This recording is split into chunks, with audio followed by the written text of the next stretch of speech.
Today I will be teaching all of you how to mix your secondaries and your tertiary colors.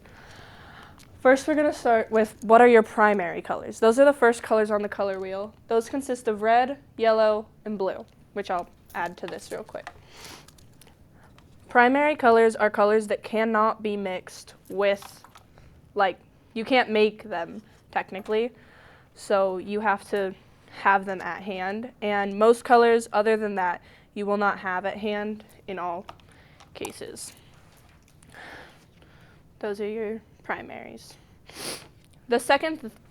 Your secondary colors are the colors in between that mixed with those on the color wheel, such as orange, green, and purple, which are mixed with.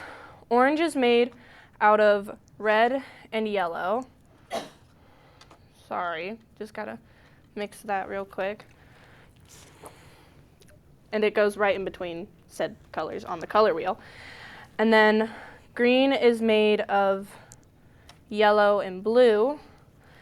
I will say one thing, depending on how much of a color you use, it makes a color more of one color. So I used a little bit too much blue, so this is more blue than green. And then the color to make purple, which is the final color on the color wheel, is red and blue, and that completes the rainbow. But between the rainbow, there are other colors. But first, before I get there, I don't know why the purple didn't show up, but first, before I get there, I want to talk to you guys about who created the color wheel. The color wheel was created by Sir Isaac Newton, a philosopher from way back when. He studied light theory for a while, and he thought it was just light theory, but then he realized you can make color out of the color white, and you can also reverse the effect. This was the first color wheel ever created, but it didn't have the color there, but I couldn't find a photo without the color there. So now we'll move on to tertiaries, and you might wonder, what's a tertiary?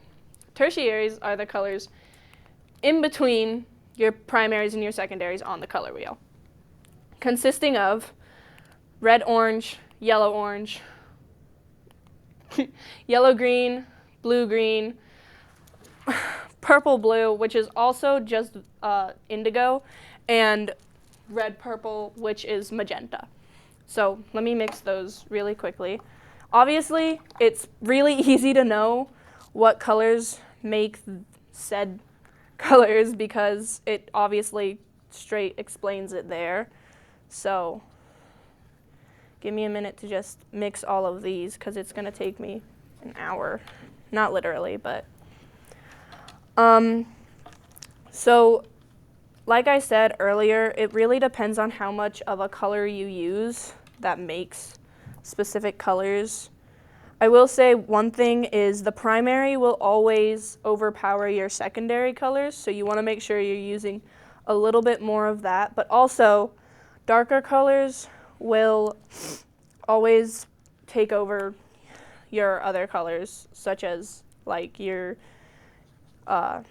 yellows will be taken over by your blues, your reds will be taken over by the blue. Blue takes over a lot, and that's kind of how you make your black, which is kind of complicated because you have to mix red, yellow, and blue in order to make a neutral tone, and that's impossible almost all the time.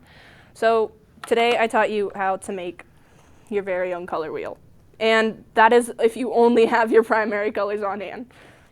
Thank you.